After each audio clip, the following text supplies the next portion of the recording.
contarles qué cosas me produjo, ¿no es cierto?, leer este libro. En primer lugar, no es muy frecuente establecer ese cruce en el último tiempo, ¿no es cierto? La categoría de clase es una categoría bastante ausente en los debates feministas, lo cual no deja de producirme tristeza, porque me parece que dejar de lado la idea de clase implica dejar de lado una porción muy importante de una tradición que es constitutiva del pensamiento feminista, ¿no? Entonces, me parece que traer a colación este libro, Marx y las mujeres, como traer a colación el libro de Lisa Vogel, que presentamos el año pasado con Paula Varela, trae nuevos aires al debate, y me parece que se trata de un debate que es un debate fundamental en este momento. En un momento en el cual está pasando lo que pasa en Palestina, está pasando lo que pasa en nuestro país, ¿no es cierto? Que creo que lo que está pasando es sumamente grave, donde hay una decisión política de hacer morir, por decirlo de alguna manera. Entonces, bueno, ¿para qué sirve pensar en términos marxistas? ¿Qué aporta este texto de Marta Jiménez? Sé poco de su biografía, digamos, lo que sé es que ella es cordobesa de nacimiento y estuvo un tiempo en Estados Unidos formándose, y ahí es donde llevó a cabo su formación como socióloga. Ella estudió abogacía en Córdoba, la mayor parte de su producción en diálogo precisamente con algunas de estas intelectuales de las que hemos mencionado recién, con Vogel, por ejemplo, y con Wendy Brown, ¿no? Y es importante decir esto porque parece ser que si no traemos al presente esas discusiones, el marxismo es un pensamiento del siglo XIX. Entonces, ¿qué tiene que ver el marxismo con nosotros y nosotras? ¿Qué tiene que ver un movimiento que para mucha gente nació en 2015, el movimiento feminista en Argentina, ¿no es cierto?, con el marxismo?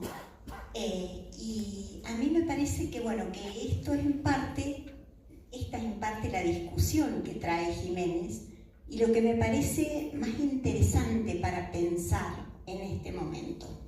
Destacaría 2 o 3 cositas, porque no voy a spoilear el libro. Para spoilear un libro que es argumentativo hace falta mucho tiempo, no es simplemente un relato, no porque yo desprecie los relatos, sino porque explicar un libro argumentativo es para la clase, ¿no es cierto, Juli?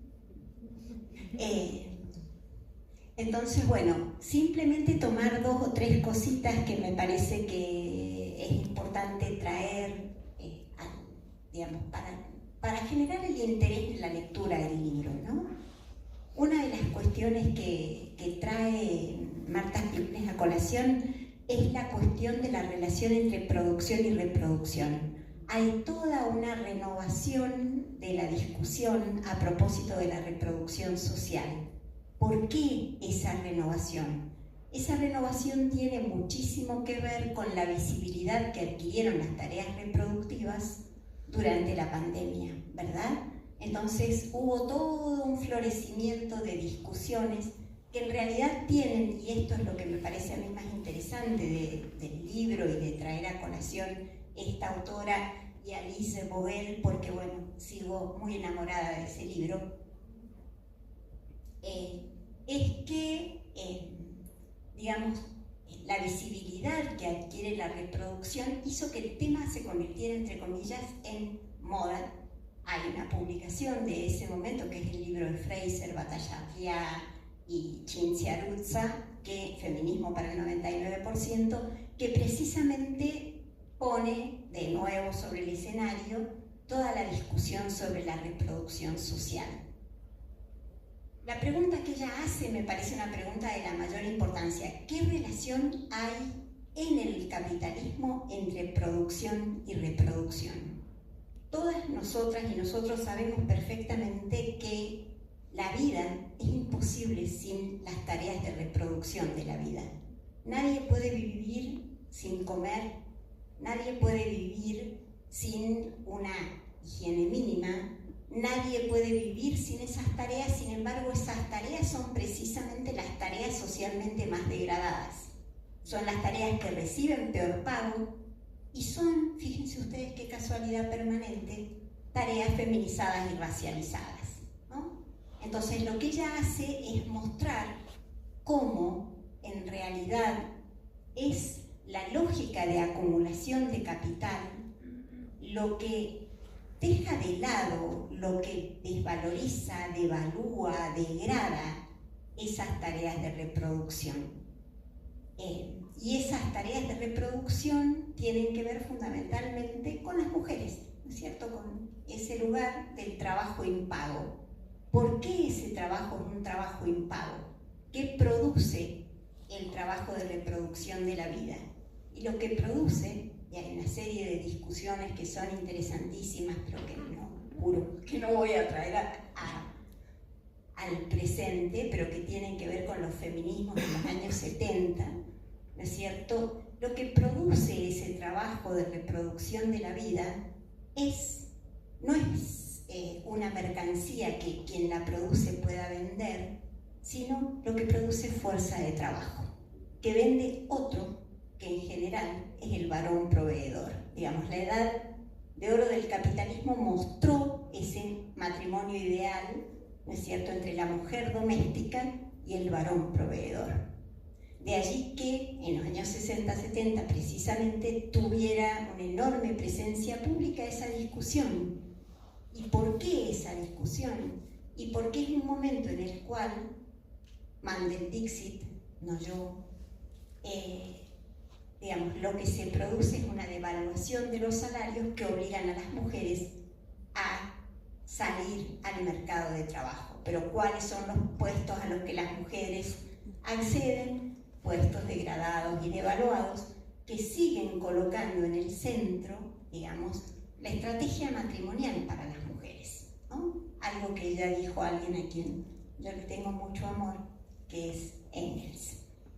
Entonces, bueno, por una parte está esta cuestión que me parece de la mayor importancia, el dar cuenta de que si bien las tareas de reproducción de la vida son fundamentales para sostener el mundo, lo que las ubica en ese lugar devaluado es la lógica del capitalismo, cuya lógica fundamental tiene que ver con la conversión de todo lo que toque en mercancía. Acá veo algunas caras que me acompañan, que yo acompaño en la calle, ¿no es cierto? Convertir en mercancía el agua, convertir en mercancía la vida misma. Y solamente una cosita más para comentar, porque me parece muy interesante, no solamente para el debate intelectual, sino también para el debate político a propósito de Palestina. Otro de los puntos interesantes en la escritura de Marta es precisamente la relación que ella establece entre la lógica capitalista y la demografía. No estamos acostumbrados y acostumbradas a pensar que sea la lógica de acumulación de capital lo que determina la cantidad de nacimientos, lo que determina la cantidad de muertes, lo que determina las migraciones.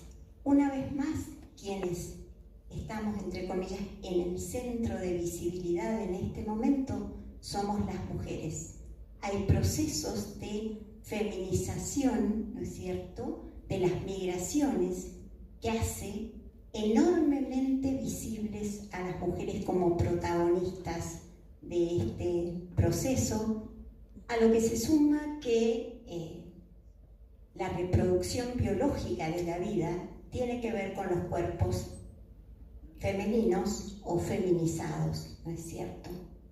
Entonces lo que muestra Jiménez y en distintos artículos es, por una parte, la relación entre capitalismo y exterminio poblacional. Cualquier referencia a Palestina me parece que está, entre comillas, de más. Hay alguien que nos ayuda también muchísimo a pensar sobre esto, que es Rosa Luxemburg, pero no me voy a meter en ese lío, sino... pero sí lo quiero dejar como para pensar qué tiene que ver el capitalismo con la guerra, ¿no? ¿Qué tiene que ver el capitalismo con el exterminio? Ella proporciona, digamos, un vínculo que no es un vínculo tan fácil de establecer. Y me parece que en ese sentido vale la pena leerla. Y por otra parte, en esto de la demografía, digamos, lo que ella muestra es que muchas de esas discusiones, las discusiones que Jiménez plantea, tienen que ver precisamente con ese momento histórico, los años 60, 70. Y en ese momento había una idea recurrente, la idea de que el aumento poblacional del tercer mundo era un peligro para el primer mundo. Lo que ella muestra es que en realidad no se trata de eso, sino que se trata de las tentativas de regulación poblacional que tienen que ver, digamos, con un plan bastante conocido en América Latina, que es el famoso Plan McNamara, ¿no?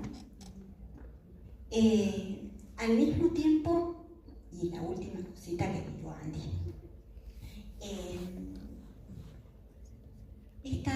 esta relación que ella establece entre capitalismo y demografía, entre capitalismo y mercantilización, le posibilita pensar un problema que me parece que es un problema muy importante para pensar la dimensión de clase y las desigualdades de clase entre las mujeres, que es el tema del recurso a las tecnologías reproductivas, ¿no es cierto?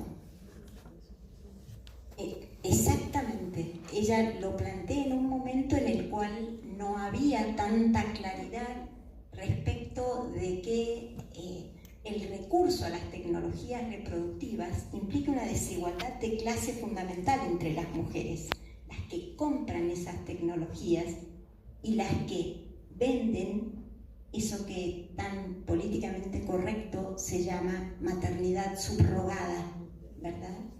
Una forma extrema de mercantilización del cuerpo que convierte, un asunto sobre el cual hemos discutido muchas veces, ¿verdad? Recordarán, hace un tiempo estábamos en la calle luchando por el derecho al aborto. Bueno, me parece que todos estos temas de reproducción, capitalismo, desigualdad de clases, es un tema muy importante para pensar. La crítica que ella hace de las tecnologías, de las llamadas nuevas tecnologías de reproducción asistida, es una crítica muy importante porque eso divide a las mujeres entre las mujeres del norte que compran, ¿no es cierto?, esos productos tan particulares que son niños, niñas, y que someten a condiciones extremas de vigilancia a las mujeres que prestan ese, entre comillas, servicio. Esa mirada, una mirada realmente precoz, ¿cierto?, y muy crítica, muestra la importancia de la dimensión de clases en la lectura de los feminismos. Bueno, yo dejo por ahí, en todo caso, pues conversamos un poquito más.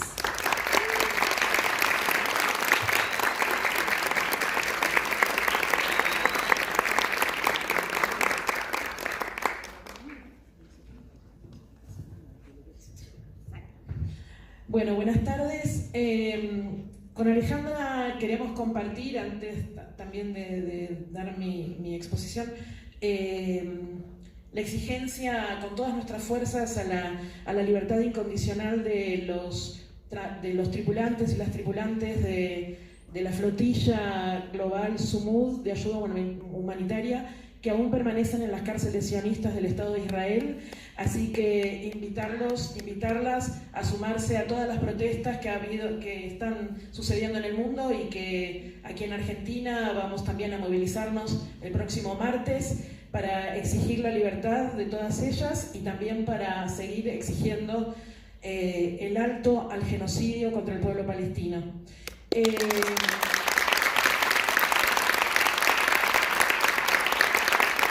segundo lugar, quisiera agradecerles a las compañeras de Pan y Rosas Mendoza, pero especialmente a la Feria del Libro, por habernos invitado a presentar este trabajo de Marta Jiménez, y además agradecerles que esta presentación sea con Alejandra Ciriza, a quien le tengo un gran cariño, pero sobre todo un gran respeto como feminista marxista. Y quiero contar una pequeña anécdota. En septiembre del 2003 publiqué un artículo crítico sobre el pensamiento de Judith Butler. En ese momento Judith Butler era absolutamente hegemónica en la academia, y también su pensamiento tenía con la militancia feminista. En el activismo, quienes resistían a ese giro cultural posmoderno,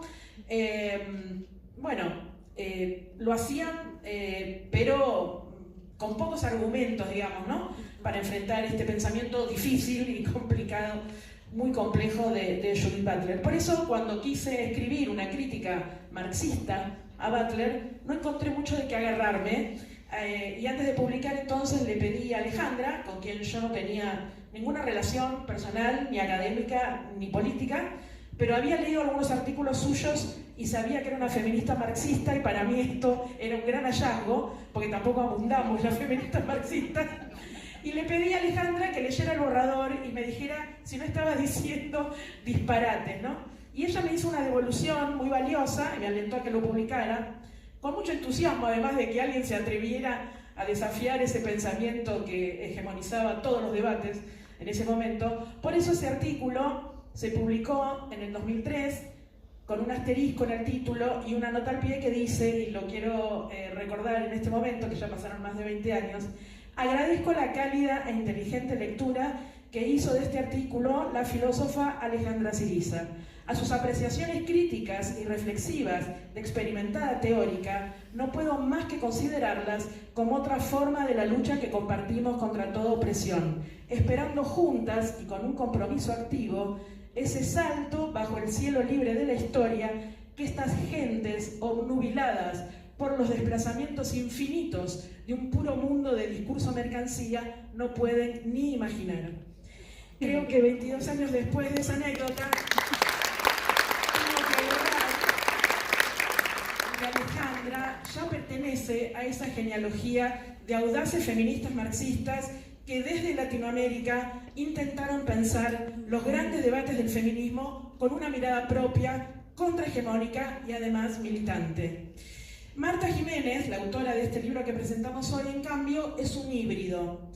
Vive, trabaja, investiga y escribe en Estados Unidos entre los años 1973 y 2008. Ella vive todavía, es muy anciana, y en 2008 se retiró, digamos, de la actividad pública. Pero es argentina, y como dijo Alejandra, estudió Derecho y Sociología en la Universidad de Córdoba durante la década del 60. Luego hizo su doctorado en Sociología en California, donde tiene una experiencia que es paradójica. Ella cuenta que la sociedad norteamericana le resultaba extrañamente conservadora para la radicalidad de la juventud argentina en su época de estudiante. Sin embargo, dice, es en la academia norteamericana donde descubre la teoría marxista.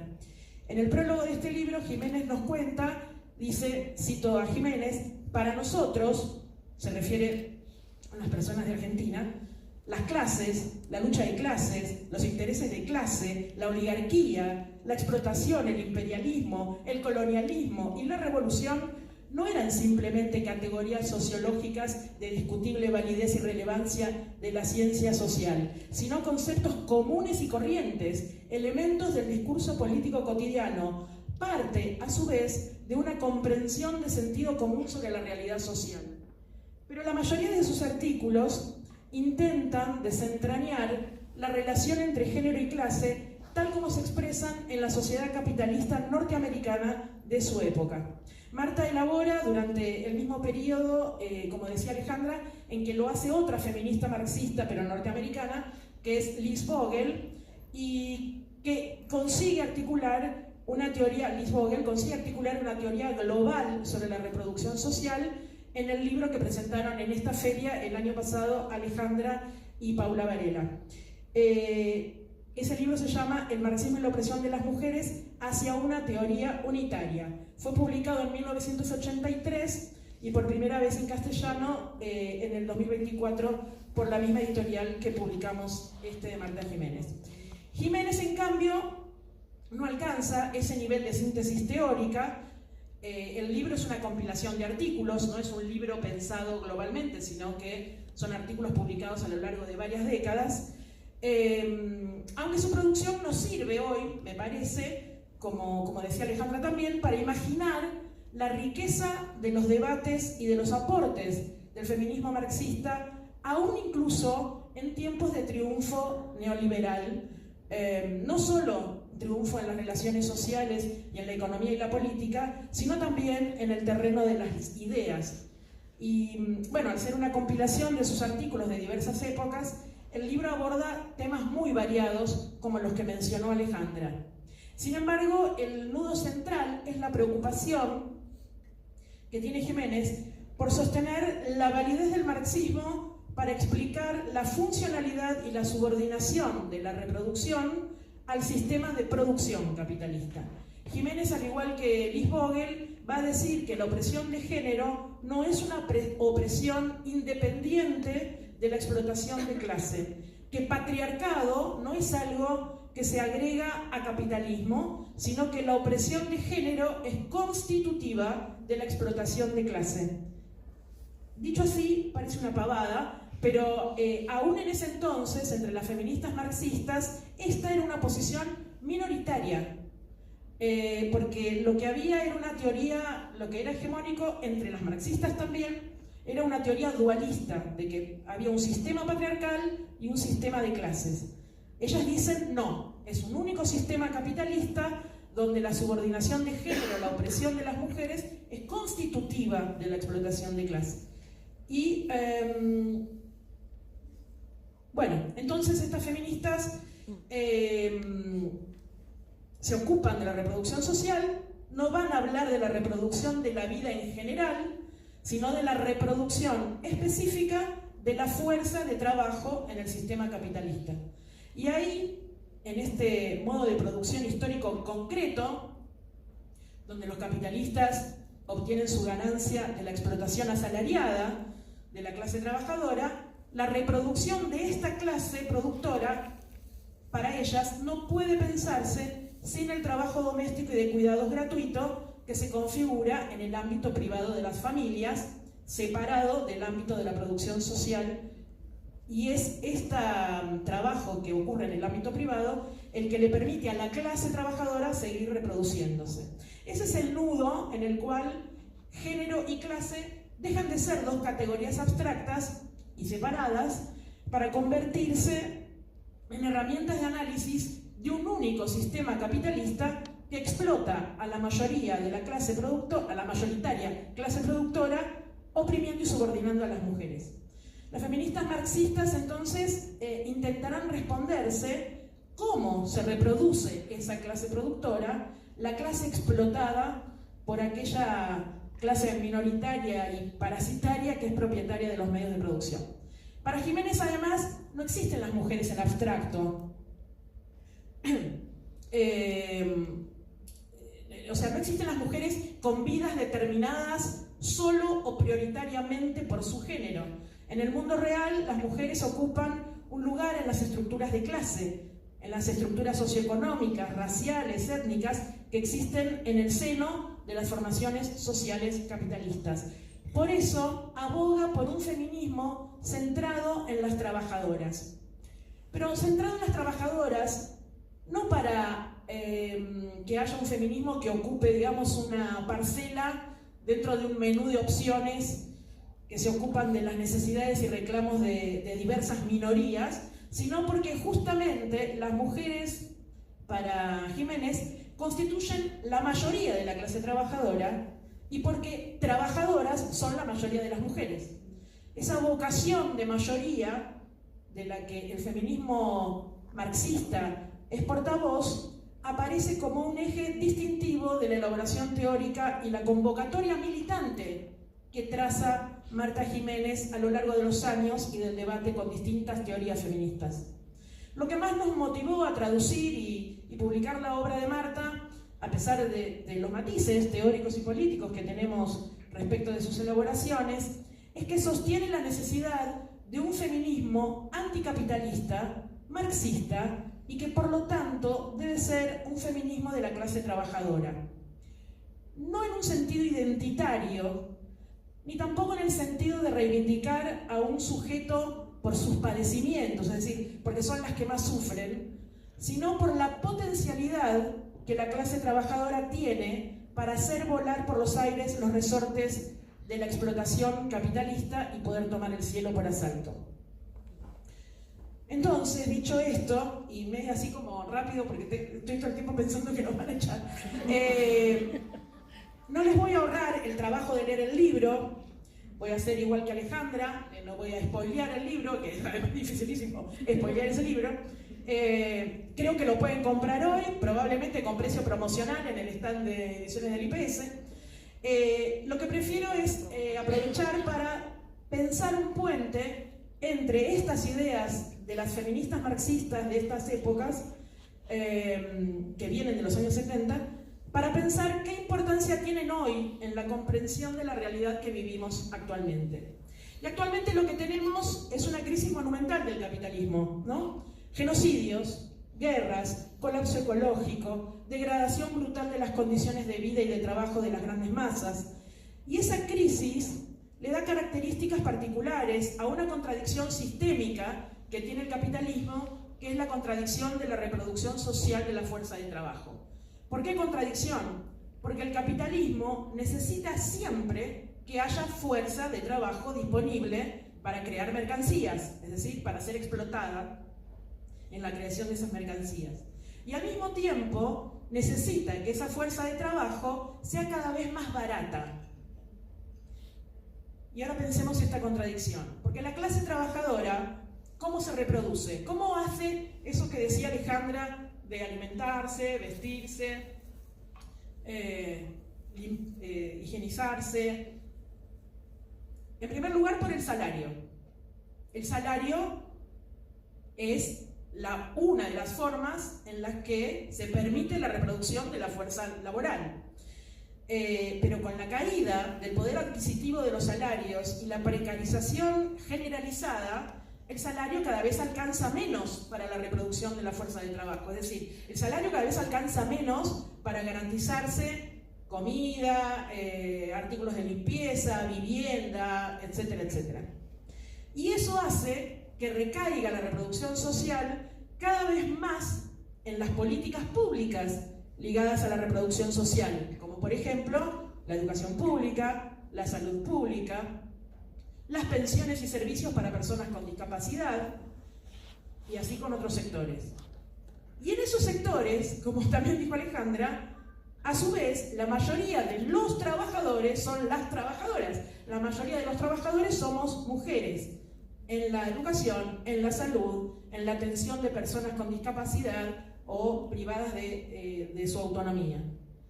Entonces, las mujeres trabajadoras se encuentran con una compleja situación.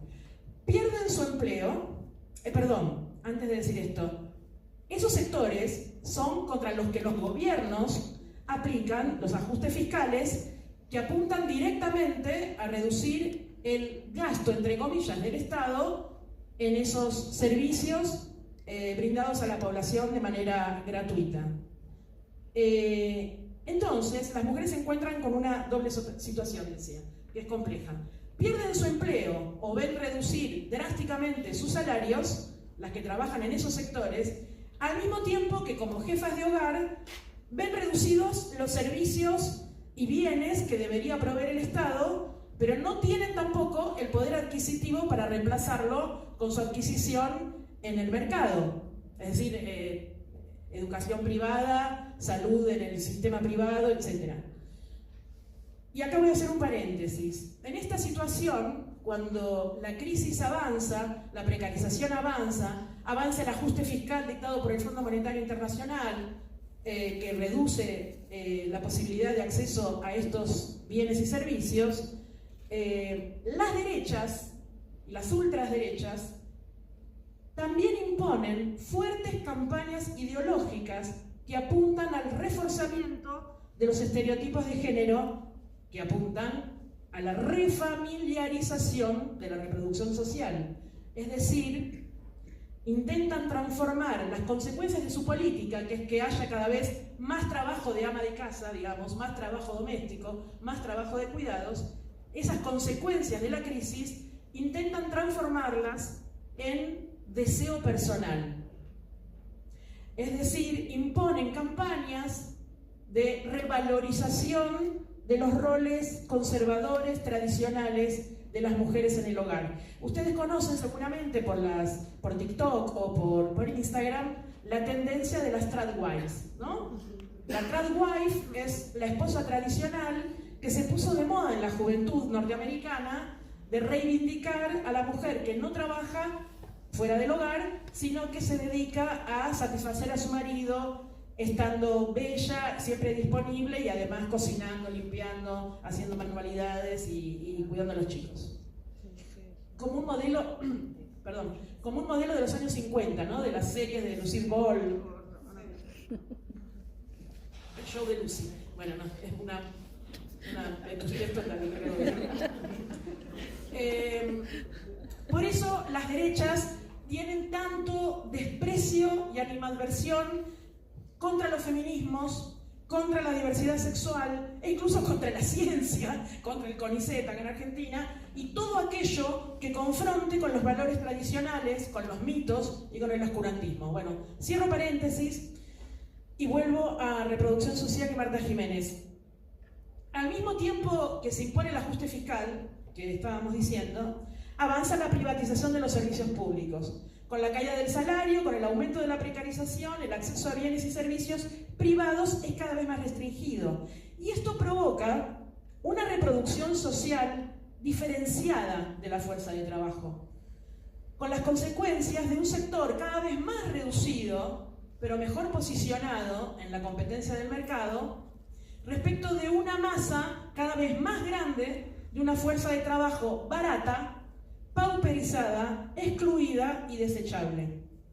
Esto, o sea, el que accede a una escuela privada, todavía puede acceder a una escuela privada, a una atención médica, etc., y la gran inmensa mayoría de la clase trabajadora que cada vez accede menos a esas cosas y por lo tanto su reproducción social empieza a ser más calificada y más cara en un sector muy minoritario y cada vez más barata esa clase trabajadora que se va creando de manera masiva.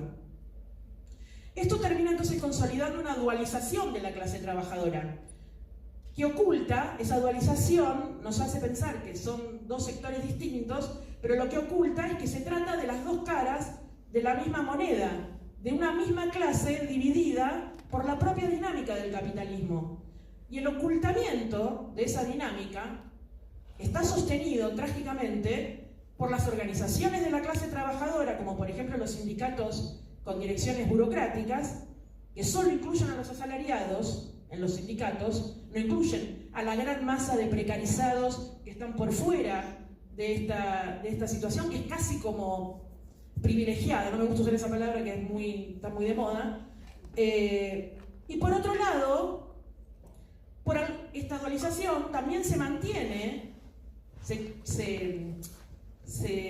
sostiene, se naturaliza, es la palabra, por algunos movimientos sociales que también naturalizan esta dualidad, considerando que no es posible enfrentar esta dinámica del capitalismo, sino que hay que coexistir con una economía popular al borde de la supervivencia en condiciones de pobreza extrema. No hay que pelear para que nos incluyan a todos, sino que nos mantenemos al margen mediante una economía popular de pura subsistencia.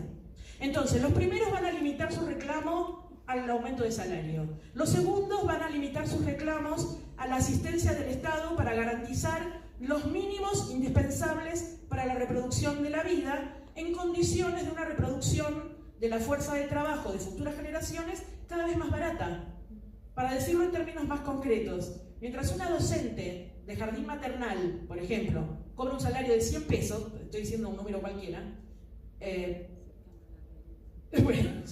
cobra un salario de 100 pesos, en los barrios populares, una mujer que realiza tareas sociocomunitarias de cuidado de las infancias cobra 40.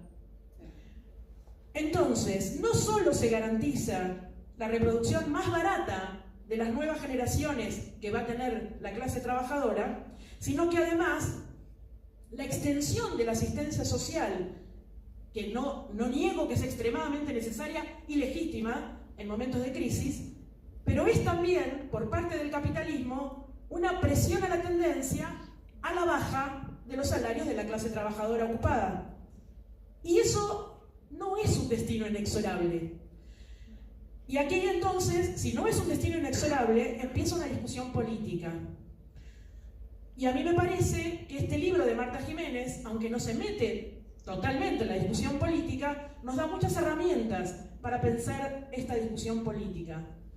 Vamos a tener la política, las feministas digo, vamos a tener la política de la burocracia sindical que conserva el poder de las organizaciones obreras solo para usarla para negociar en mejor relación de fuerzas los límites del ajuste. Y a veces ni eso, ¿no? Porque las CGT no sirven ni para eso. Vamos a tener la política de algunos referentes de los movimientos sociales progresistas que refuerzan la idea de que el enemigo de la mamá de los barrios pobres que manda a su pibe a la escuela para salir corriendo a cocinar en el comedor comunitario es la maestra. Es la maestra, digo, y la señora Virginia que está acá adelante en la primera fila. Es la maestra que falta a la escuela porque ya no da más su salud por tener 2 o 3 trabajos para llegar a fin de mes. Hay gente que dijo eso, o sea, todos sabemos, no lo nombramos, pero todos sabemos. Vamos a sostener la promesa de algunos sectores de la oposición política, actualmente de la oposición política, de que es posible volver a un pasado mítico en el que el Estado capitalista se supone que puede independizarse, no sé cómo, de la economía mundial, cuando Argentina tiene una deuda con el Fondo Monetario Internacional por no sé cuántas generaciones, y entonces puede independizarse de todo eso, de la dependencia económica, de la opresión económica que ejerce el imperialismo sobre nuestros países, y que entonces puede el Estado proveernos a todos de mejores condiciones para nuestra reproducción en su justa medida y armoniosamente. Vamos a tener una política feminista limitada solo y exclusivamente a señalar la opresión que se reproduce en la familia, que sí se reproduce en la familia, que sostienen los varones, sí, que sostienen los varones, que sostiene la cultura patriarcal y otras instituciones sociales como la Iglesia, por ejemplo, que reproducen nuestra subordinación. Eso está bien, pero ¿vamos a limitar nuestra política feminista solamente a señalar eso? ¿O vamos a luchar contra las divisiones entre asalariados y no asalariados, entre trabajadores de bien y planeros, entre varones proveedores, como decía Alejandra, y mujeres condenadas a la reproducción, para ser todos nosotros, la inmensa mayoría, los que hacemos mover el mundo, los que decidamos las condiciones que queremos para nuestra reproducción social? Y entonces, si vamos a aspirar a imponer nosotros las condiciones, y nosotras, las condiciones que queremos para nuestra reproducción social, yo voy a tirar algunas ideas que podríamos ir pensando. Sí, ya redondeamos, y con esto vamos a terminar. Podemos acabar de un plumazo con la desocupación y la precarización repartiendo las horas de trabajo existentes entre ocupados y desocupados con un salario mínimo que cubra la canasta familiar, lo que crearía en Argentina inmediatamente 1 millón de nuevos puestos de trabajo y que a su vez permitiría reducir la jornada laboral a 6 horas, 5 días a la semana. Y podemos seguir imaginando, si algunos de esos nuevos puestos de trabajo se destinaran a la obra pública, podríamos construir barrios sustentables con jardines maternales, centros de día y de cuidados para personas con autonomía limitada, espacios recreativos, lavanderías, restaurantes a bajo costo o gratuitos, etcétera, etcétera. Es decir, reducir cada vez más las horas de trabajo asalariado sin reducir el salario y además avanzar en la socialización del trabajo de reproducción social. ¿Es posible? Ay, qué gente esperanzada ahí. Sí, es posible, sí, yo creo que sí. Pero solamente es posible si nos organizamos para dar esa gran pelea, porque eso implica enfrentar los intereses de los capitalistas que no van a permitir pacíficamente que nuestras vidas sean más vivibles a costa de sus ganancias. Y eso es enfrentar no solo a los capitalistas, sino también a las corrientes políticas que defienden sus intereses, aun cuando hablan en nombre de las mayorías, a las direcciones traidoras de los sindicatos, de las organizaciones de nuestra clase, a los discursos que incentivan el desánimo, la resignación y el conformismo. Bueno, me voy a saltear entonces una parte para ir directamente ya al final. Creo que nos gustó traducir y publicar y prologar a Marta Jiménez porque habla de esto, habla de la potencialidad que tiene la clase mayoritaria que hace mover el mundo con sus mujeres a la cabeza, digamos, ¿no? Es una potencialidad que un feminismo marxista, que no puede ser solamente una teoría sin aspiraciones a trascender la academia para convertirse en una fuerza material, en una fuerza política y transformadora, es una potencialidad que el feminismo marxista tiene que intentar, de la cual tiene que intentar convencer a las mujeres para la lucha por su emancipación, que es también la lucha por la emancipación de toda la humanidad de las garras del capital. El feminismo socialista propone esta teoría de la reproducción social, esta visión no dualista del sistema capitalista patriarcal en el que vivimos y esta perspectiva política para su transformación, que necesariamente está atada al destino de la lucha de clases. Una lucha que necesariamente, con sus mujeres al frente, además de ser una clase mayoritaria, es una clase que es capaz de herir de muerte al sistema que cada vez nos empuja más a la barbarie, a los genocidios, a las guerras. Por eso esta bandera está acá. Una lucha que esto no es una opinión personal, sino que creo que porque vivimos en una sociedad capitalista, el feminismo que se proponga la liberación de las mujeres y la diversidad sexual y todos y todas, o es feminismo socialista o no es.